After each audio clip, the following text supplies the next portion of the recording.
something a little bit different today. We had such a fun-packed and full cup of tea, which strangely is exactly the opposite as what I got here. I got some dregs left. However, even though myself and Geo did a good hour and a half, I think, on cup of tea during the week, there are more questions left over. More questions, and hopefully we got some answers, or at least some nonsense to talk about. So we thought we'd stretch it out. So we're doing one video here, one video over on the main channel, and Geo is going to hand-pick some choice questions, mate. Yeah, we've got a fun one to start with, actually. I can't read his Twitter out. I've got a screenshot, but his username on Twitter, the name you see, you've got Gonzo Dembele right now. So his version of Gonzo Dembele is I touch myself. Any Dembele in there? No Dembele. No Dembele, okay. Sounds like he's having fun, though. It certainly does. It says, if Geo and Gonzo swap bodies for a day, what would you do? For example, would Gonzo be seen in a kilt marching through London drinking Iron Brew? And would Geo be permanently drunk as he only has 24 hours without the family? Oh, I think it's probably a lot more simple than that. I've got to be honest with you, because Geo is a good decade younger than me, plus, and I think I would probably just do something energetic. Not that, obviously, I'm still capable of that, although for significantly shorter than before. It has to be said. I would probably be something really bloody boring, actually, quite frankly. Look, when you get to my age, even running up the stairs is a chore. So I would probably take full advantage of my young, youthful, and Scottish body. In fact, I wouldn't. Do you know what I would do? If I had it for 24 hours, I'd probably start smoking. I'd completely abuse. I'd completely abuse it. I'd catch an STD. I'd do everything, and then just give the body back to Geo and say, "Yeah, sorry about that, mate. I had a right blowout." Oh, don't do that, because then I'll have 2 STDs and I can't be dealing with that. One's enough. I don't need another one. I think I would stay in your man cave for the whole day, to be honest with you. I'm quite jealous of that little space, your pinball machine. I think I'd get a crate of beer, or I'd ask you to chill it in advance for me, so when I morphed into you, it was all set up and ready to go. Yeah. So I think I'd just play your Xbox, watch some TV, play your pinballs, do a lunchtime video. It sounds pretty cool being me, but as you know, in the last 4 hours, my life has not been like. No, I think I would do a video. If I'm you, I think I would do a video saying I love GSB, and I'd upload it. So the next day you come back and you think, oh no, what's he done? He's stitched me right up. I think that's what I'd do. Nice. Right, Kev F. Murphy says, would you take Marko Arnautovic back in January if the price was right? Personally, he thinks we miss him and that Moyes would be able to get him working hard for the team. We need a striker. Marko is unhappy in China. I probably would. Would you? I think I would, yeah. I know we should probably be... whatever, but take the moral high ground and stay firm, and he treated us really, really badly, and so on and so forth. And I think that's right. But I do think at the right price, there's an old saying, I think it was George Graham used to say it, which is never get a player that thinks he's doing you a favour. And I'm a great believer in that. But I think Marko Arnautovic returns to us. He comes back with his tail between his legs, as much as somebody as confident as Arnautovic can. And I think he would realise that maybe the grass wasn't greener. So I think he'd be coming over here. We know he'd say the right thing, because when he kicked up a stink the first time, he said the right thing, and then he left again, of course, didn't he? But I think I would. At the moment, would Marko Arnautovic improve our squad? Undoubtedly, he would. It's just a case of whether we'd swallow our pride. I think I probably would at the moment. Oh, I wouldn't. I would tell him where to get. Like, honestly, he's one of the last players I'd look at. I'd rather have Sebastian Haller struggling up front than Marko Arnautovic. It's not Marko Arnautovic a player. It's the way he treated the club. There's no coming back from that for me. I just think it's... What kind of message does it send to the rest of your team? That's like saying to Declan Rice, look, Declan, don't worry, you mug us off. If you want that move to Chelsea, you just do what you've got to do. Post stuff on Instagram, do your videos, whatever. We'll let you go. And if it doesn't work out, you can come back. All is forgiven. We don't mind. Nah, there's a line. And not only did he cross it, he crossed it twice, 3 times even. He sniffed it. He they did something to it anyway. It doesn't exist anymore. No, listen, do I think Moyes would get him playing again? I think so, but he must be about... Is he 32 now, do you think? I mean, I remember when this come up, we were thinking, well, he's going to be 30-odd now, so he's must be 32. Maybe, yeah. So I think his age isn't on the best thing. He's been playing in China. Do we even know if he can... if his performance levels are still... I couldn't think of anything worse, Gonzo. No, yeah, I mean, you have persuaded me. I didn't feel that strongly about it. I wasn't expecting the question, to be perfectly honest with you. But now, listening to you, yeah, I've come over to the dark side, mate. I agree with what you're saying. I'm easily swayed. There you go. Just checking you've not morphed into me just yet. That's it, absolutely. Yeah. Nope, still one STD, it's fine. It's still just me. John Corbett says, are pigs in blankets overrated? No, John. No. Of course they're not, John. No, this is a sausage wrapped in bacon. I mean, come along now. I mean, the only thing is whether you want it smoked bacon or unsmoked bacon, but there's nothing overrated about a pig in a blanket. What do I prefer? Yeah.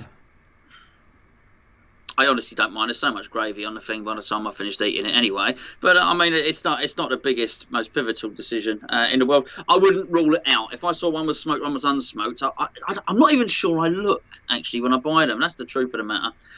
Sometimes on Christmas, I even roll them myself. That's the pigs in blankets, by the way. Yeah.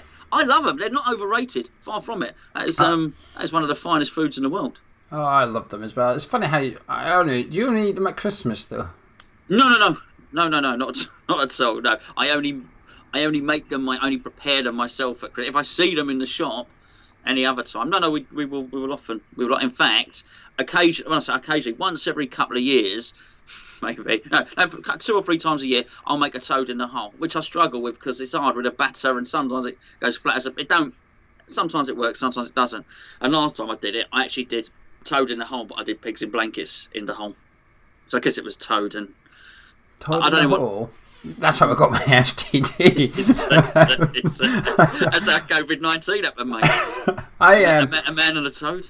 I don't know. I don't know the difference between smoked and unsmoked taste in it. If you gave me one of each and I ate 2 bits of bacon, I wouldn't tell you which. I can smell the difference. Really? Yeah, I can smell the difference. I can smell that when it's cooking. I can definitely smell it. But when I taste it, I can't really. Oh right. Yeah, it's bacon. So. Well, it is, but one of them smoked bacon. Yeah, but pigs in blankets. Oh no, delight up there. 10 out of 10 stuff that one. Right, we're going to get some more questions here. Chippy999. Chippy says, do West Ham miss a midfield playmaker? Not just someone who can play neat passes, but a De Bruyne or a Jonjo Shelvey type player who can see passes other players can't see and play it.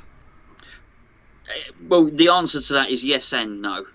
I think for where we are at the moment and what Moyes wants to do, I think Moyes would probably say no. We don't. To call Declan Rice and Souček, who both scored obviously this week, just stoppers in midfield would not be telling the full story. Obviously, Souček's a constant goal threat, and Rice travels with the ball. They're not just guys that break up play. But you wouldn't say either was an incisive passer of what, like De Bruyne, of what's just been described. Declan Rice is getting better at moving the ball from right to left and moving it across the pitch, certainly, but it's not that. But anyway, we probably don't need it for what Moyes is doing at the moment, what Moyes wants to do. What I would say is, if we then wanted to get better than we are now and wanted to perhaps move up to that next level and not make such hard work of a team like Fulham, for instance, particularly once Fulham decided in that game they just wanted a draw, they were going to take the draw and they were going to sit back. That's when you need your guy, because I was very much looking at it and thinking, okay, we need a cross or a long shot or a set play to break through. And I know the players you're sort of talking about. I mean, traditionally you'd look at someone like Jarl Berkovic was that player, the guy that could look that way, pass that way, and do it sort of round a corner. If you pardon the expression, of course. So yes and no. To move forward, I think we're going to need one, but I think to do that, Moyes is going to need to free up a bit of creative space in the midfield. But I was mentioned the other day when I was looking at the first England. Actually, it was the first England game. But 3. How ridiculous is that? The middle England game against Belgium. Just how not too many players teams play with a number 10 anymore in the traditional role. They're both wide. So I think there might need to be almost a switch of formation for us to do that, to have that guy in the middle rather than a sort of wide player who can cut in, because you don't want a player like that to be restricted. You want them to be able to dictate play and have the whole pitch left and right ahead of them, really.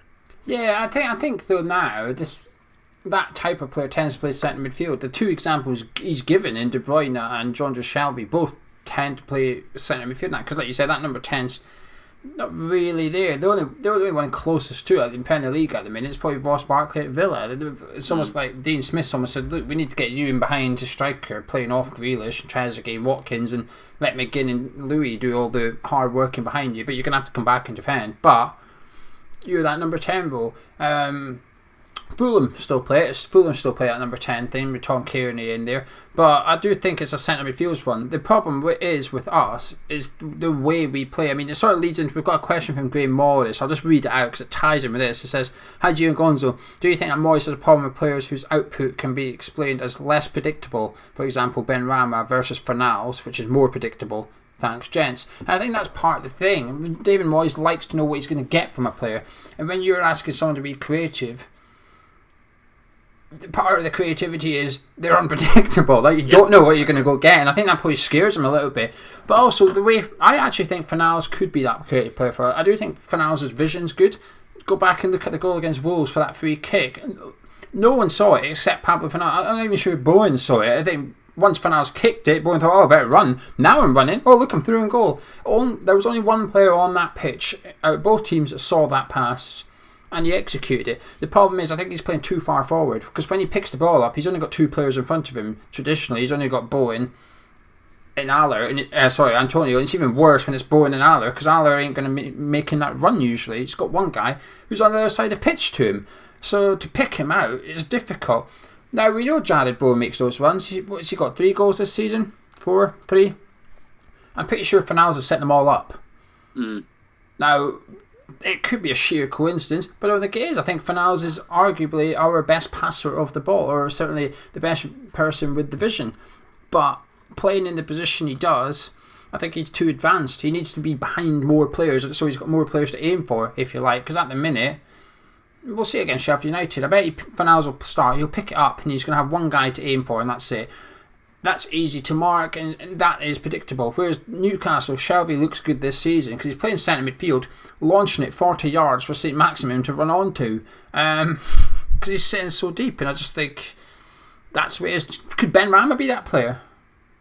Well, I don't know if Benrahma be that player. On the question of does Moyes not trust him, I think the further you get back into the team, defensively positions, I think the more it's an issue for him. So I think Arnautovic is that one of those players, for instance, but stick him up front, and actually it's more of a gamble because it doesn't affect or impact Moyes' tactical defensive plan.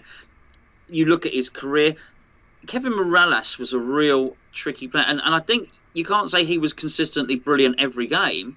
He was one of those players. I do agree with exactly what Gio's saying about that genius, about that maverick. It's the same on anything, by the way, not just football. With musicians, or the true genius musicians are like that. Artists, or they're film, actors. A lot of them are like that, and that's just the way that they are. They've got Gaza syndrome, basically. So many of them, and so I do think you've got to have a little bit of that. I do find it quite telling that the bloke he spent the most money on at Manchester United was a creative player in Juan Mata, but Juan Mata is possibly the most reliable creative player you're ever going to come across. Has he got the technique? Yes. Can he cross and can he play the part? Yeah, but he's solid, isn't he? There's nothing, he's the least Di Canio type player you'll ever see in terms of, not turning up for training or this, that, and the other. So I think he does like craft. He's again Arteta and Pienaar in his team, but the maverick part, yeah, I do think there's something in it. But then it's up to them. We know he can be persuaded, because Lanzini suggested in Moyes' first stint he can be persuaded. It's up to Benrahma, I guess, to say, look, I'll give you the predictable bits, but you can't straitjacket these players, Gio. You can't take that magic away from them. Otherwise, what's the point in buying them? Otherwise, you get a situation whereby, and I've mentioned this before, Jose Mourinho and Joe Cole, and Joe Cole was in the middle, and Joe Cole was in front of goal for Chelsea, and he scored with a back heel. and he was screaming at him. Jose Mourinho was screaming at Joe, and he started miming doing the back heel. He was basically saying, cut it out, don't back heel, finish it in an orthodox fashion. Then, of course, Joe Cole gets stuck on the left wing, which he never was. And I hate that straitjacketing of creative players.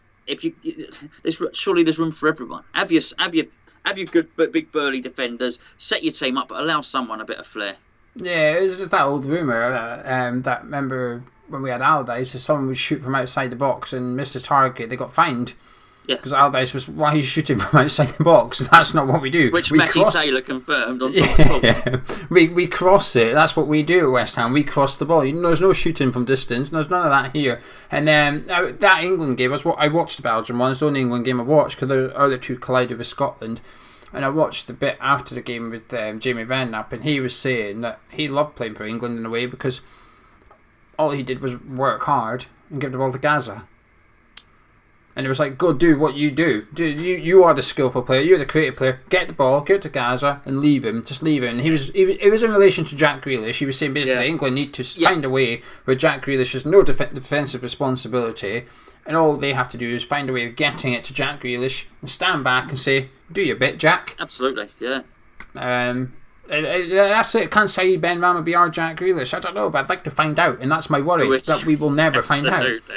Yeah. I want to see him with a free roll. I want to see him running at defenders and being encouraged to do stuff, and just entertaining fans, I guess. But anyway, Gonzo, we'll leave it there. Thank you for having me on Friday lunchtime. Weekend's nearly here.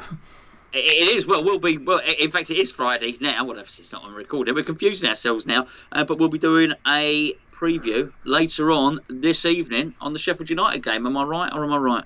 You're right. You're completely right. I'll see you then, Gonzo. You certainly will.